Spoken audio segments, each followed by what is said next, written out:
అధ్యాయము 9వ వచనం చదువుకున్నాం. నా ప్రియులారా, ఫరో యొక్క రథాశ్వములతో నిన్ను పోల్చేదను. ప్రార్థించుకున్నాం. ప్రేమ నమ్మకం కలిగిన యేసయ్య, నీకు వేలాది కోట్ల వందనాలు, స్తుతులు, స్తోత్రాలు చెల్లించుకుంటున్నాం తండ్రి. ఈ రోజు వాక్యం చెప్తుండగా మీరు మాట్లాడమని వేడుకొచ్చిన తండ్రి. ఏం కావాలో ఏం కాకూడదు తండ్రి మాకు మీరు నేర్పించండి తండ్రి. వర్తమానం తండ్రి మాట్లాడిన వర్తమానంలో నుండి కొంత నేర్చుకునే భాగ్యాన్ని మాకు దయచేయమని వేడుకుంటున్నాం తండ్రి. వింటున్న బిడ్డలకు కూడా వినగల చెవులు, గ్రహించగల మనసులు మీరు దయచేయమని వేడుకుంటున్నాం తండ్రి. మళ్ళీ వెళ్ళిన తర్వాత నెమరు వేసుకునే భాగ్యాన్ని మీరు దయచేయమని యేసు నామమున అడుగుచున్నాం తండ్రి. ఆమేన్, ఆమేన్. ఈరోజు ఏంటిది అంటే ఒక రథసారథి అంటే ఒక గుర్రం. ఏంటిది? గుర్రం. గుర్రంకున్న ప్రాముఖ్యతను తీసుకుంటూ మన విశ్వాసాన్ని ఏ విధంగా కాపాడుకోవాలి? అర్థమైందని చెప్పింది. గుర్రంలో ఐక్యతగా ఉంటాయి. ఎగ్జాంపుల్ కీర్తనలు 133 ఒకటి చదవండి ఒకసారి. అక్కడ ఒక మాట ఉంటుంది. గుర్రంలు ఏ విధంగా ఉంటాయంటే ఐక్యత, బాగా ఐక్యత కలిగి ఉంటాయి. సహోదరుడు ఐక్యత కలిగి నివసించుట ఎంతో మేలు, ఎంతో మనోహరం. హల్లెలూయా. ఈ మాట బైబిల్లో రాయబడి ఉన్నది. మరి మనమైన సహోదరులతో ఎంతమందితో మనము ఐక్యతగా జీవిస్తున్నాం? నేను ఈ రోజు క్వశ్చన్ వేస్తున్నా. అర్థమైందా? పశువులు, మంచిగా వినండి.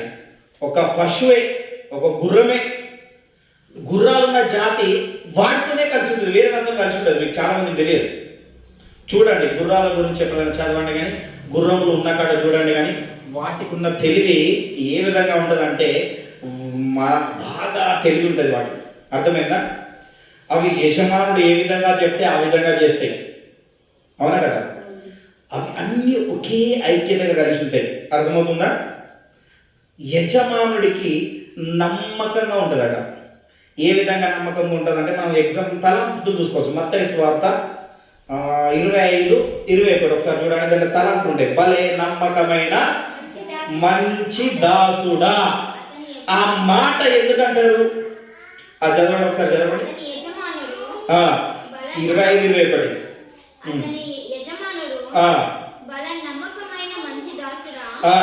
నీవు ఈ కొంచెములో నమ్మకంగా ఉంటివి, నిన్ను అనేకమైన వాటి మీద నియమించేదను, నీ యజమానుని సంతోషంలో పాల్పొందుమని అతనితో చెప్పాను. దాని కింద ఒకటి ఉంటుంది చూడండి, దాని నెంబర్ వేసి ఉంటుంది. దాని కింద ఒకటి ఉంటుంది చూడండి, ఏమన్నది? అంటే ఏంటంట? ప్రవేశించమని ఉందా లేదా? కింద చిన్నగా రాస్తుంది. మొత్తం బైబిల్ కింద ఉంటుంది. ఉన్నదా? నా బైబిల్లో అయితే ఉన్నది. మీ బైబిల్లో ఉన్నదా? ఏంటంట? గుర్రము ఏ విధంగా యజమానుడికి లోబడుతుంటుందో, ఒక గుర్రాన్ని ఎక్కిన రథసారథి ఏ విధంగా నడిపిస్తే ఆ విధంగా నడుస్తుందంటే తెలుసా? ఇవి ఎక్కువ ఏంటంటే వెనకట సినిమాలలో గుర్రాల మీద పోయినట్టుగా చూస్తుంటారు.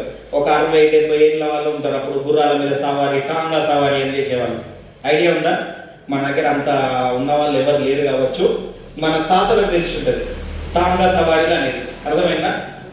ఆ టాంగా సవారీలు అన్నమాట. ఆ టాంగా సవారీలు ఎలా ఉంటుందంటే యజమానునికి నమ్మకముగా ఏది చెప్తే అది లోబడుతుంది. వెళ్ళు అంటే వెళ్తుంది, ఆగు అంటే ఆగుతుంది, కూర్చో అంటే కూర్చుంటుంది. నీవు కూడా దేవునికి ఎంత నమ్మకంగా ఉంటున్నావు? అర్థమవుతుందని నేను చెప్పేది. ఒక పశువే నిన్ను పెట్టి, నీకు కావాల్సింది పెట్టి పోషిస్తున్నా అంటే అది ఎంత నమ్మకంగా యజమానునికి పనిచేస్తుందో, అది ఎంతగా ఉంటుందో, అలాంటిది నిన్ను సృష్టించి తన పోలికయందు, తన రూపమందు నిన్ను సృష్టించి ఒక గర్భం ద్వారా నిన్ను బయటికి తీసుకొచ్చిన యేసుక్రీస్తుకు నువ్వు ఎంతగా లోబడి ఉంటున్నావు? అర్థమవుతుందని చెప్పేది. చాలా మంది అర్థమవుతుందా? అర్థమవుతుందా? అందుకని నేను చెప్తానంటే, నేను చెప్పినప్పుడు రాసుకోండి. కొన్ని వాక్యాలు రాసుకుంటే మీకు చాలా మంచిది. నేను చెప్తున్నా కదా, ఎప్పటికైనా మీకు ఉపయోగపడుతుంది. ఎప్పుడు మీరు వాక్యం వినడం కాదు, వాక్యోపదేశకులుగా మీరు కూడా ఎదగాలి. హల్లెలూయా. వాక్యాన్ని బోధించే వారిగా ఎదగాలి. హల్లెలూయా. వాక్యం వినడమే కాదు, ఒకే కాడ ఉండకూడదు, ఎక్కడేసిన గొంగలు అక్కడనే ఉండకూడదు. అర్థమైందా కదా? ఒక్కొక్క మెట్టు పైకి ఎక్కుతూ వెళ్తూ ఉండాలి, ఒక్కొక్క మెట్టు పైకి ఎక్కుతూ వెళ్తూ ఉండాలి. ఆ వెళ్ళడం ఎప్పుడు వస్తుందంటే యేసు నీవు ఒకటైనప్పుడు వస్తుంది. హల్లెలూయా. యేసు క్రీస్తును నువ్వు తెలుసుకొని ఆయనతోని ఎప్పుడైతే భలే నమ్మకమైన దాసుడా అని నీవు ఎప్పుడైతే అనిపించుకుంటావో అప్పుడు నీకు ఎక్కడ ప్రవేశం ఉన్నది? పరలోకమందు ప్రవేశం ఉన్నది. హల్లెలూయా, హల్లెలూయా. ఆ ప్రవేశాన్ని సంపాదించుకోవడానికే మనం ఇంత కష్టపడుతున్నాం. హల్లెలూయా. భూలోక సంబంధమైనగా ఏంటంటే మనం ఎందుకు కష్టపడుతున్నాం? భూలోక సంబంధంగా అంటే మన పిల్లల భవిష్యత్తు బాగుండాలి. నేను బండి మీద తిరుగుతున్నా, నా కొడుకు కారులో తిరగాలి. నేను కారులో తిరుగుతున్నా, నా కొడుకు విమానంలో తిరగాలా అన్న ఆశ తల్లిదండ్రులకు ఉంటుందా ఉండదా? మంచిగా చదువుకోవాలని ఉంటుందా ఉండదా? అవునా కదా? అర్థమవుతుందని చెప్పేది వింటున్నారా? వినని వాళ్ళందరూ హల్లెలూయా చెప్పాలి. హల్లెలూయా, హల్లెలూయా అంటే వింటలేవన్నమాట నువ్వు వాక్యం.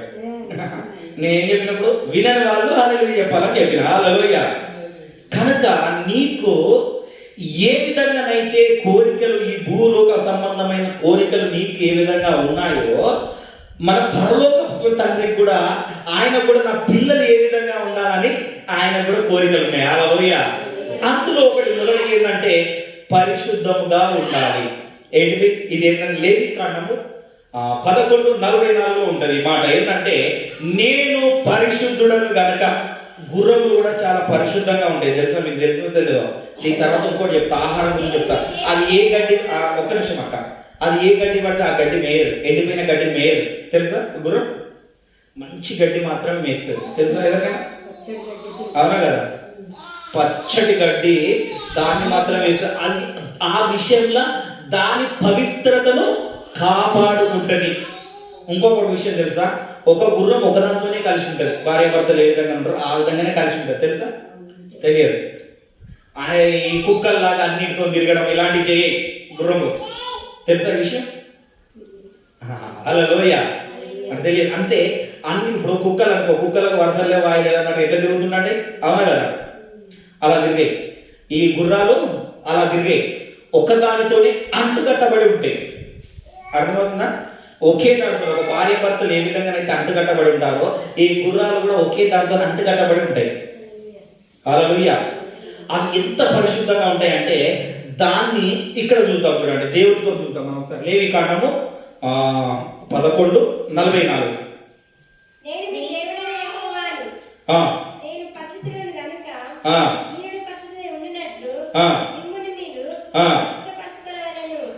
ఏం చేసుకోవాలట?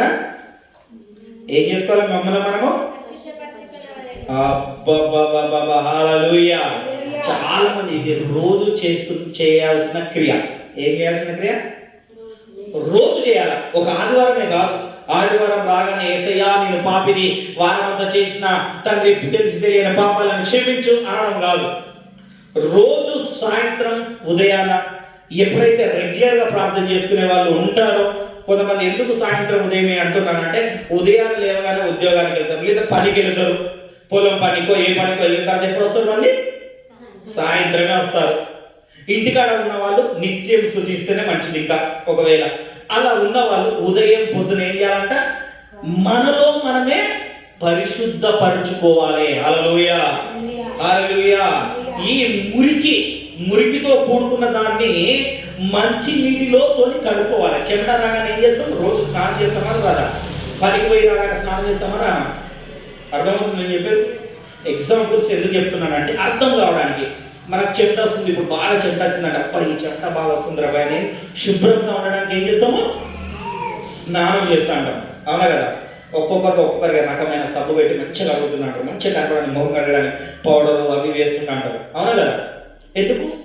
శుభ్రముగా ఉండడానికి. ఏ విధంగా? శుభ్రముగా. అందుకనే దేవుని యందు నీవు ఎంత శుభ్రంగా ఉంటున్నావు డైలీ? నేను అడిగేది వచ్చిన. అందుకని ఇక్కడ ఏమన్నా, నేను మీ దేవుడైన యెహోవాను, నేను పరిశుద్ధుడు. కరెక్ట్గా చెప్తున్నాడు. అందుకని యేసుక్రీస్తు అన్నాడు, నాలో పాపం ఉన్నదని మీరు నిరూపించగలరా? కొంచెం ఖచ్చితంగా నిరూపించగలుగుతారా? ఆయన నిరూపించింది ఎవరైనా? ఏంటి? ఆయన ఖచ్చితంగా పరిశుద్ధుడు, ఆయనలో ఏ కపటం కనబడలేదు. పిలాతు కూడా ఏమన్నాడు అంటే ఆయన చేతులు కడిగేసుకున్నాడు. ఈ మనుషులను చూసి వాళ్ళు ఇన్ని చేస్తున్న మనుషులకు భయపడి ఏం చేసిందంటే వాళ్ళ భార్య కలనందు స్వప్నం పొందిన తర్వాత, కలబడ్డ తర్వాత వాళ్ళ భర్తకు వచ్చి చెప్పగానే ఆమె ఏం చేసిందంటే, ఆ చెప్పగానే ఈయన కూడా ఏం చేసిందంటే, ఈ పరిశుద్ధుని అందు నాకు ఏ తప్పిదము కనబడతలేదు కనుక ఈ పరిశుద్ధుని రక్తము నాకు శాపంగా మారకుండా ఉండడానికి, నాకు నా పిల్లలకు శాపం రాకుండా ఉండడానికి అని ఏం చేస్తున్నాడు? చేతులు కడుక్కుంటున్నాడు. మనం భోజనం చేసే ముందు ఏం చేస్తాము? పరిశుద్ధంగా ఉండడానికి చేతులు కడుక్కొని తింటామా? చేతులు కడుక్కోకుండా పని చేసుకొని అట్లా వచ్చి తింటామా?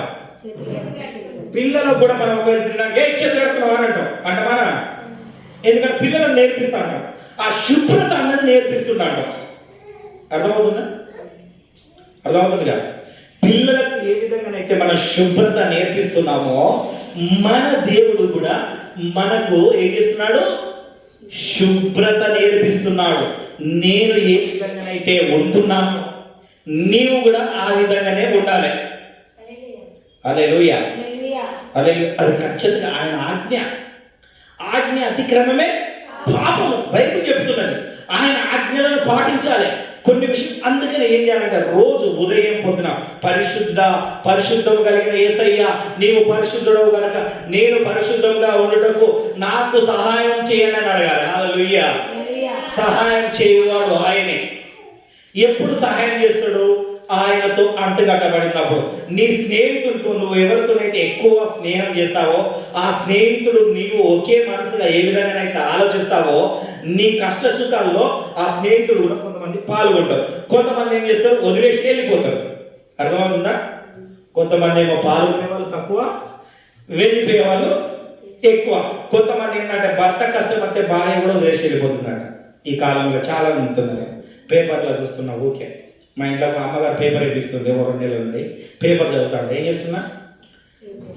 భార్య కోపం వస్తే భర్త వెళ్ళిపోతాడు, భర్త కోపం వస్తే భార్య వెళ్ళిపోతాడు. కానీ యేసు ప్రభు మాత్రం నిన్ను నన్ను వదిలిపెట్టాడు. నువ్వు కోపపడినా పర్లేదు, నువ్వు ఏమైనా పర్లేదు, ఆయన యుద్ధకు నువ్వు రాకపోయినా కానీ నిన్ను ప్రేమిస్తూనే ఉంటాడు, నీకు అవకాశం ఇస్తూనే ఉంటాడు. హల్లెలూయా.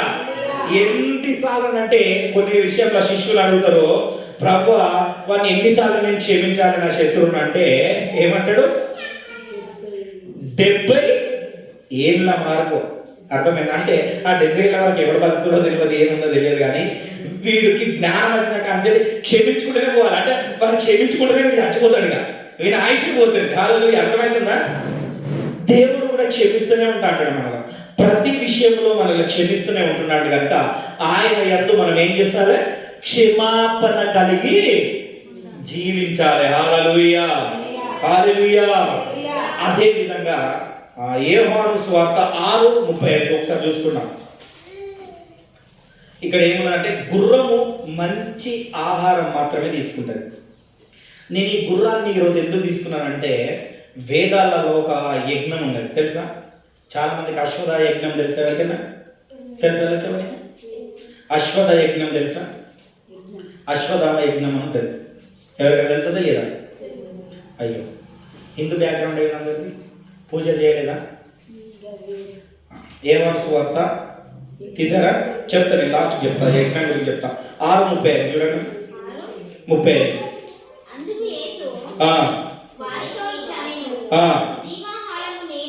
అబ్బో, ఏంటంటే ఇక్కడ ఒక మాట చెప్తాను వినండి. గుర్రము మంచి ఆహారం మాత్రమే తీసుకుంటుంది అని చెప్పాను కదా నేను. మంచి ఆహారం అంటే పచ్చడి ఉన్న గడ్డి మాత్రం వేస్తే ఎంత దూరమైన వెళ్తుంది. ఓకేనా? ఇక్కడ యేసు ప్రభు ఏమంటున్నాడు? చదవనండి, ఎప్పుడు చదవండి.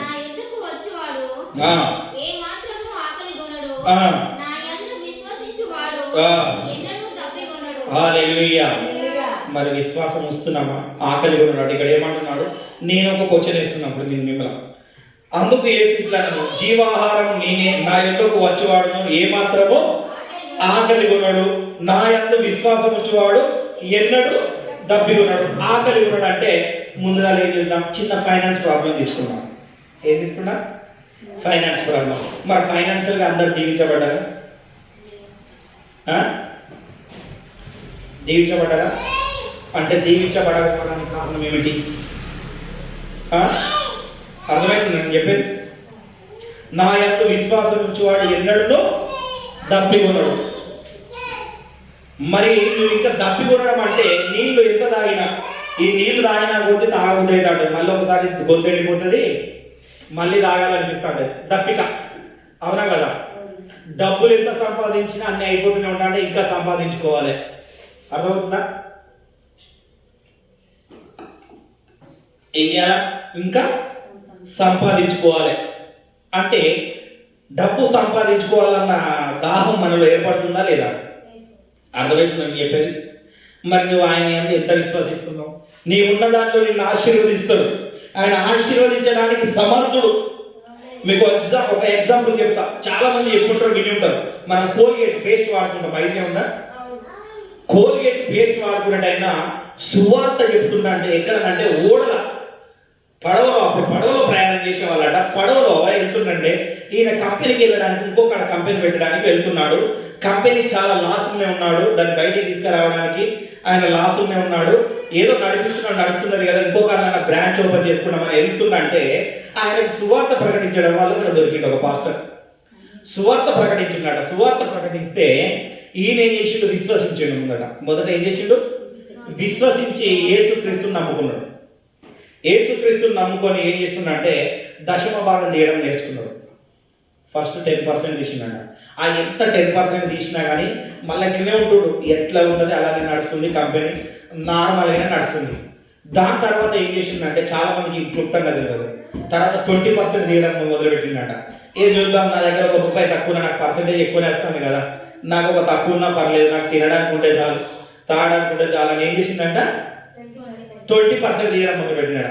ఎప్పుడైతే ఆయన 20% తీయడం మొదలుపెట్టిండో అప్పుడు ఇంకోటి పౌడర్ తయారు చేసినాడు. ఏం తయారు చేసిండు? పౌడర్. ముందుగానే పౌడర్ తయారు చేసి దాని తర్వాత పేస్ట్ తయారు చేసిండు. 20% ఎప్పుడైతే తీయడం తయారైందో అప్పుడు పేస్ట్ తయారు చేసిండు ఆయన. మొదటగా పౌడరు, సెకండ్గా పేస్ట్ చేయడం తయారు చేసిండట. ఆ విధంగా 20% చేయగానే ఇంత వచ్చింది అనుకొని మళ్ళీ ఏం చేసిండట 20 డబల్ చేసిండు. ఏం చేసిండు? 40% తీయడం మొదలుపెట్టిండు. అసలు దేవుడు అడిగేది ఎంత? 10% అడుగుతున్నాడు. కానీ ఈయన తీయడానికి ఎక్కడ వెళ్ళి ఈయన ఎంత ఉన్నాడు? 20 నుండి 40 వెళ్ళి 40 నుండి 70%కి వెళ్ళినాడు. అందరు 80% 90% అంటారు, కానీ ఆయన ఇచ్చింది 70%. ఎంత ఇచ్చిండు? 70% ఇచ్చిండు. ఆ 70%లా 10% టు 50% ఉద్యోగస్తులకు ఇచ్చేదట. ఆయన 10% 50% ఉంచుకునేదట. హల్లెలూయా. ఎప్పుడైతే ఆ విధంగా ఇయ్యడానికి మొదలు పెట్టిండో, ఆయన దేవునికి ఇయ్యడానికి ఆయన ఎప్పుడైతే బిలీవ్ చేసిండో, ఆయన నమ్ముకున్న తర్వాత చాలా రోజుల తర్వాత ఈ పని చేసిండు. నమ్ముకోగానే చేయలేదు, గుర్తుపెట్టుకోండి. యేసుక్రీస్తు నమ్ముకోగానే ఆయన ఇయ్యలేదు. అర్థమైందా? ఆయన ప్రార్థనలో ఎదుగుతున్న కొద్దీ ఇయ్యడం మొదలు పెట్టిన. అంటే ఎంతకాలం బట్టి ఉంటుంది? ఓ 3-4 ఏళ్ళు పట్టచ్చు, 5 ఏళ్ళు పట్టచ్చు, 10 ఏళ్ళు పట్టచ్చు. అవునా కదా? అర్థమవుతుందా? ఆయన ఇయ్యడం ఎప్పుడైతే పెట్టిండో, ఇప్పుడు మన దగ్గర ఏంటి, మన దేశంలోనే కోల్గేట్ అంటే తెలియని వాళ్ళు తెలియదు, పేస్ట్. ఇతర దేశాలలో కూడా ఉన్నది కోల్గేట్. హల్లెలూయా. అంటే దేవుడు అంతగా ఆశీర్వదించాడు. అంటే ఆయన దాహాన్ని దేవుడు తీర్చాడు. ఎందుకంటే నేనే జీవాహారం అని దేవుడు ఏ విధంగానైతే చెప్పిండో, నేను ఏ విధంగానైతే పరిశుద్ధునిగా ఉన్నానని చెప్పిండో, ఆ పరిశుద్ధతలో ఈయన ఏ విధంగా చూపించుకున్నాడంటే ఆ విధంగా చూపించుకున్నాడు. ఆయన దగ్గర డబ్బు ఉంది కాబట్టి డబ్బు రూపకరంగా చూపించుకున్నాడు. నీ దగ్గర విశ్వాసం ఉంది కాబట్టి విశ్వాస రూపకరంగా చూపించుకో. నీ దగ్గర మనీ లేదు, మరి విశ్వాసం ఉండాలి కదా. అర్థమైందని చెప్పేది? ఏదో ఒకటి ఉండాలి. విశ్వాసం అన్న ఉంటే నీ దాహం తీరుతుంది, నువ్వు ఎన్నడికి తప్పిపోవు. అర్థమవుతుందని చెప్పేది. దీని అర్థం ఏంటంటే ఎన్నడికి తప్పిపోవు. ఎందుకంటే ఆయన మీద నువ్వు బిలీవ్ అయితే, నమ్మకంగా ఉంటలేవు, నువ్వు నామకార్థంగానే నువ్వు ఉంటున్నావు. అవునా కదా? నువ్వు చెప్పేది నిజమా? ఉంటున్నావు నామకార్థంగా ఉంటున్నాం. చాలా మంది ఎట్లుంటారు అంటే, చర్చికి వస్తున్నా, ఈరోజు ఆరాధిస్తున్నా, అయిపోయింది, నా పని అయిపోయింది. ఒక వారం రాలేదంటే నాకు బండి లేదు, రావడానికి దింపడానికి ఎవరు లేరు, నాకు సైకిల్ లేదు, నాకు కారు లేదు. మరి కార్లు ఉన్నాయి కదా. మేము అప్పుడు ఏంటంటే అప్పుడు సైకిళ్ళ మీద వెళ్ళేది చాలా దూరం. ఎక్కడైనా మీటింగ్స్ కానీ ఏమున్నా కానీ మన నాన్న సేవలో స్టార్ట్ అయినప్పుడు సైకిల్సే ఉండేది. అప్పుడు ఎక్కువ సైకిళ్ళ తర్వాత లూనా బండి వచ్చింది. మాకు సైకిల్ మీద ఎంత దూరం అంటే అంత దూరం వెళ్ళేది. దేవుని సువార్తకు కరపత్రాలు పంచడానికి వెళ్ళేది సైకిల్ మీద. అది అర్థమవుతుందా? దేవుని గురించిన భారం కలిగి ఉండాలి. ఆ భారం ఎప్పుడు వస్తుంది నీకు? ఎందుకంటే యేసుని ఎప్పుడైతే నువ్వు పూర్తిగా విశ్వసిస్తావో, నేను అందుకనే ప్రతి విషయంలో చెప్తాను, నేను యేసు నువ్వు ఒకటై ఉండాలి. భార్యాభర్తలు ఏ విధంగా అయితే ఒకటై ఉంటారో, ఒకరి మాట మీద ఒకరు ఏ విధంగా అయితే నిలబడి ఉంటారో, ఆ విధంగా నీవు యేసు క్రీస్తు ఒకటై ఉండాలి. హల్లెలూయా. అప్పుడే నీవు ఏ విషయంలో వెనకాడవు. అదే విధంగా ఇంకొక మాట చెప్తా, గుర్రములు యుద్ధంలో చావడానికి కూడా సిద్ధంగా ఉంటాయి. అర్థమైందా? యుద్ధం చేయడానికి వెళ్తాంటే అవి చస్తాయని తెలుసు వాటికి, అయినా కానీ ముందెళ్తాయి. అర్థమవుతుందని చెప్పేది? యుద్ధంలో ఏం చేయడానికి ఉంటాయి చూడండి. మరి నువ్వు క్రీస్తు గురించి ఏ విధంగా ఉంటున్నావు? ఫిలిప్పీలకు రాసిన పత్రిక 1:21. ఈ ఒక్క విషయాన్ని చెప్పి నేను ముగిస్తాను, ఇంకొక విషయం చెప్పి ముగిస్తాను. నా మట్టుకైతే బ్రతుకుట ఆ చావైతే లాభము. ఆ అయినను శరీరముతో నేను జీవించుటయే నాకున్న పనికి అబ్బా ఫలసాధకమైన ఎడల. ఒక్క నిమిషం నాన్న. ఏంటంట? నా మట్టుకైతే బ్రతుకుట క్రీస్తే, నా మట్టుకైతే బ్రతుకుట క్రీస్తే, చావైతే లాభం. అయినను శరీరంతో నేను జీవించుటయే నాకున్న పనికి ఫలసాధనమైన ఎడల నేనేమి కోరుకుంటున్నో నాకు తోచలేదు. అర్థమవుతుందా? చాలా మందికి ఇది ఆలోచన ఉన్నది. పరలోక సంబంధమైన విషయం మొదట మాట్లాడింది, కింది విషయం కూడా పరలోక సంబంధమైనదే. ఎందుకంటే ఆలోచన లేదు. మాట్లాడడానికి ఎంతో మంది మాట్లాడతారు, బ్రతుకుట క్రీస్తే, చావైతే మేలు, నేను సువార్తకి వెళ్తున్నా, చనిపోయినా మంచిదే అంటే నిజంగా చంపడానికి కొత్తవాడు ఉంటాడు అక్కడ? అర్థమవుతుందా? ఏం చేయాలో తోస్తుందా? మరి గుర్రములు అయితే అట్లా ఆ విధంగా ఉన్నాయి. గుర్రములు యుద్ధంలో చస్తాయి అని తెలిసి కూడా వెళ్ళినాయి. కనుక నువ్వు క్రీస్తుతో ఏకమై ఉంటే, పౌలు ఏకమై ఉన్నాడు కనుక ఏం చేసాడు? క్రీస్తుతో ఆయన ఎప్పుడైతే ఏకంగా ఉన్నాడో, క్రీస్తులాగా నన్ను ఇలా చంపకండి, తలకిందులుగా వేలాడదీయండి అని చెప్పాడు. హల్లెలూయా. ఎందుకు ఆ మాట అన్నాడు? ఆయన నాలో ఉన్నాడు కానీ నేను ఆయనతో సమానం కాదు. అర్థమైందా? పరలోక సంబంధమైన మాట మాట్లాడాడు. ఆయనతో ఉండడానికి నేను ఇష్టపడ్డాను, ఆయన నాతో ఉండడానికి ఇష్టపడ్డాడు, కానీ ఆయనలాగా మరణించడానికి నేను యోగ్యుడను కాను. ఎందుకంటే చాలా మంది చనిపోయిన అక్కడ వాక్యం చెప్తాడు, ఒకటి ఏంటంటే మరణ దినం మేలు, అవునా కదా? జన్మదినం కంటే మరణ దినము మేలని మరణించిన కంటే చాలా మంది చెప్తారు. ఎందుకు ఈ మాట చెప్తారు? మనకున్న నమ్మకం ఏంది? మనందరము యేసుతో కూడా మళ్ళీ తిరిగి వస్తాము, ఆయనతో వస్తాము, ఈ భూమిని మళ్ళీ మనం పాలిస్తాము అన్న నమ్మకం మనలో ఉంది, అవునా కదా? అందుకని ఇక్కడ ఆయన అందుకని ఇక్కడ ఏమైందో ఫిలిప్పీలకు రాస్తున్నాడు. అర్థమైందా? నా మట్టుకైతే, పౌలు అంటాడు, నా మట్టుకు క్రీస్తు సువార్త చేసుకుంటూనే ఉంటా, ఆయన పనిలో ముందుంటా. ఏమిటా? ముందుంటా. చాలా మంది ముందుండడానికి భయపడుతున్నాడు, అవునా కదా? ముందుండాలి. ఆయన పనిలో మనం ఎప్పుడైతే ముందుంటామో, ఆయనతో ఎప్పుడైతే మనం జీవిస్తామో, ఆయన కురానికే మనం ఎప్పుడైతే జీవిస్తామో, అప్పుడే దేవుడు మనకు అన్ని సమకూరుస్తూ ఉంటాడు. లేకపోతే ఏదైనా మనకు సమకూర్చడు. ఎందుకంటే ఇంకొక మాట అంటాడు, లాస్ట్ ఒక మాట అంటాడు, నీ జీవితంలో కూడా ఈ మాట అన్నాడు. తిమోతికి రాసిన 2వ పత్రిక 4వ అధ్యాయం 7-8 వచనాలు చూసుకున్నాం. ఇది ఒక్క మాట చెప్పి నేను ప్రార్థన చేస్తాను. ప్రతి వారు కూడా వాళ్ళ జీవితంలో ఈ మాట చెప్పగలిగి ఉండాలి. తిమోతికి రాసిన 2వ పత్రిక 4వ అధ్యాయము 7-8 వచనాలు చూద్దాం. మంచి పోరాటం పోరాడితిని. అబ్బా, మనం అంటామా మంచి పోరాటం? దేవుని యందు పోరాడుతున్నాం అంటున్నామా? విశ్వాసాన్ని కాపాడుకోలేకపోతున్నాం. మంచి పోరాటం ఎక్కడ కొడతాం? అప్పుడప్పుడు నేనే తప్పిపోతున్నా. ఇంతగా బోధిస్తున్నప్పుడే అప్పుడప్పుడు నాకే బలహీనత వచ్చినప్పుడు అబ్బా అంట. ఏమంట? మళ్ళీ చెప్పడం ఏంటంటది అంటారు కదా, మీకు చెప్పేది నీతి మాటలు చేసేదేమో అర్థమవుతుందా లేదా? ఇక మిమ్మల్ని అంటే బాగుంటుంది, ఎవరన్నా అంటే బాగుంటుంది అని నేనే అనుకుంటున్నా. హల్లెలూయా. అర్థమైందా? అనుకోవాలి. మన జీవితంలో కూడా ఈ మాట రావాలి. ఇప్పటి నుండి నేను ఎందుకు చెప్తున్నానంటే, ఇప్పటి నుండి మీ నోటి నుండి ఈ మాట రావాలి. మంచి పోరాటము పోరాడి తిని అంత్యకాలమందు ఉన్నాం మనము. సువార్త మూయబడే సమయం వచ్చింది, బైబిల్ లేని సమయం వస్తుంది కనుక నీ పోరాటం ఏమై ఉండాలి? మంచి పోరాటం కలిగి ఉండాలి. ఆత్మీయతలో ఇంకా నువ్వు ఎదగాలి. హల్లెలూయా. ఎక్కడ ఎదగాలి? నీ ఆత్మీయులతో ఎదగాలి. ఆయనతో నువ్వు ఏకమై ఉండాలి. అప్పుడు నువ్వు ఈ మాట కూడా నీవు కూడా మాట్లాడగలుగుతావు. చదువు.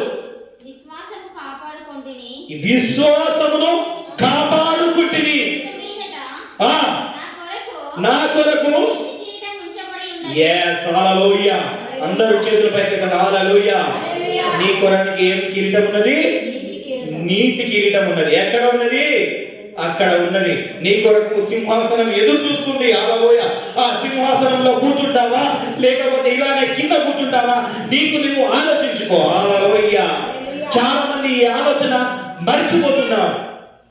ఎవరైనా సంపాదించుకొని బాగా సంపాదించుకొని మంచి పొజిషన్ లో ఉండాలని చూసుకుంటారు, కానీ నేను సంపాదించుకుంటే ఇలానే కిందనే ఉంటాను అనుకుంటారా? నేను గుడిసెల్నే ఉంటా అనుకుంటారు ఎవరైనా? ఇల్లు కట్టుకోవాలా, స్లాబ్ వేసుకోవాలా, ఓ బండి తీసుకోవాలి అనుకుంటావా? అనుకోవాలా? మరి దేవుని విషయంలో ఎందుకు అనుకుంటలేవు? ఆయన నా కొరకు స్థలం సిద్ధపరచడానికి వెళ్ళిండు. ఆ స్థలంలో నేను కూడా ఉండాలి. అక్కడ నా గురించి ఆ స్థలం ఇచ్చిండు. ఆ గురించి అక్కడ నా గురించి ఆస్తి రాసియడానికి ఆయన సిద్ధంగా ఉన్నాడు. ఆస్తిని నేను తీసుకుంటా అని నువ్వు ఎందుకు అనుకుంటలేవు? అర్థమవుతుందని చెప్పేది. అలా అనుకోవడానికి పోకూడడానికి కారణం ఏంటి? అప్పుడే మన బలహీనతలు బయటకు వస్తున్నాడు. హల్లెలూయా. బలహీనతలో బలము రావాలి.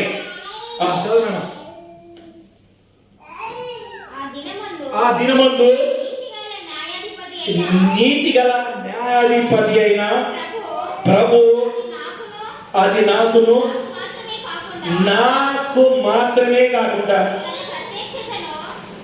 ఏంటన్నా ఆయనకు ఒక్కడికే కాదు, మన అందరికి ప్రత్యక్షతను వారికి అందరికి. హల్లెలూయా. అక్కడ ఏమన్నా ఆపేక్షించువారు. ఆపేక్షించువారంటే ఆపర్శన కలిగిన బైబిల్ బాగా అర్థమైందా?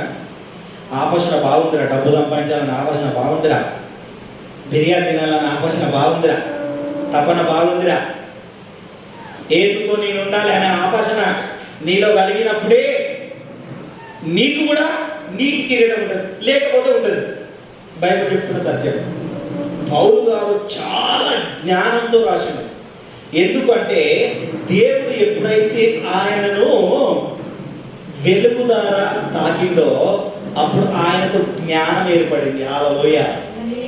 ఎప్పుడు ఏర్పడింది? వెలుగు ఎప్పుడైతే తాకినదో అప్పుడు ఆయన పరిశుద్ధాత్మ పూర్ణుడై రాయడం మొదలుపెట్టిండు. సంఘాలకు పత్రికలకు రాయడం, ఏ విధంగా సంఘం ఎత్తబడుతుంది, ఏ విధంగా ఉంటుంది, ఏ విధంగా నడుచుకోవాలి, సంఘములో ఏ విధంగా ఉండాలి అన్నది రాయడం మొదలుపెట్టిండు. అందుకనే అంటున్నాడు, నేను చేస్తున్నా, నాది ముట్టేస్తున్నా, అయిపోతుంది, నేను చనిపోవడానికి దగ్గర పడుతున్నా, నా కాలం సమీపించి ఉన్నది. నేను ఒక 60 ఏళ్ళ వరకు నేనున్నా, ఇప్పటి వరకు ఓ 50 ఏళ్ళ వరకు బ్రతికినా, ఓ 40 ఏళ్ళ వరకు బ్రతికినా, ఇక అయిపోతుంది. ఇప్పటి వరకు అయితే నేను దేవుడికి ఎందు నేను నీతి కిరీటం సంపాదించుకున్నా, నేను దేవుడితో తోడుగా ఉన్నా, మీరు కూడా ఆయనతో తోడుగా ఉండి ఆయన కావాలని ఆపేక్షణ కలిగి మీరైతే ఎంతమంది అయితే ఉంటారో మీకు కూడా నీతి కిరీటం అక్కడ ఉన్నది అన్న విషయాన్ని మర్చిపోకండి అని చెప్తున్నాడు. హల్లెలూయా. హల్లెలూయా. అర్థమవుతుందా? మర్చిపోవద్దు. ఎందుకంటే గుర్రంలో ఏం చేస్తారంటే వాళ్ళ కళ్ళకు గంటలకు ఏం చేస్తారు, అటు ఇటు కనబడుతుంది, ఓన్లీ ఎదురుగానే కనబడాలి. తెలుసా? ఎందుకు గద్ద కడతారు? ఇంకోటి కళ్ళెం వేస్తారు, నోటికి ముక్కుకి ఇలా కళ్ళెం వేస్తారు. తెలుసా ఎందుకు? ఆ కళ్ళెం వేయడానికి, మంచి ఆహారం తినడానికి, ఈ కళ్ళ కట్టడానికి, నీ చెడు చూపు చెడు వేస్తాను చూడకుండా ఉండడానికి. అర్థమవుతుందా? దానికి దీనికి ఎలా ఉంది? అటు ఇటు చూసినాం అనుకోండి, అందుకే వేసిన కళ్ళు తెచ్చి చూస్తే అదోటి ఇదోటి చూడాలనిపిస్తుంది. కళ్ళు మూసుకొని ఆయన ఆరాధించాలి. కళ్ళు మూసుకోవడానికి అందుకే రీజన్, వేరే ఏం లేదు. కళ్ళు మూసుకొని ప్రార్థన చేయాలా, కళ్ళు మూసుకొని చేయాలని ఏం లేదు. కళ్ళు తెరిస్తే నీ ఆలోచన అన్నది విధానం 10 దిక్కులు తిరుగుతుంది. అవునా కదా? అర్థమవుతుందా? అందుకనే మన ఆలోచన విధానాన్ని మార్చుకొని ఆయన గురించి ఈరోజు ఆపేక్షణ కలిగి ఉన్నామా? యేసుక్రీస్తు గురించి ఆపేక్షణ ఎప్పుడైతే నీవు కలిగి ఉంటావో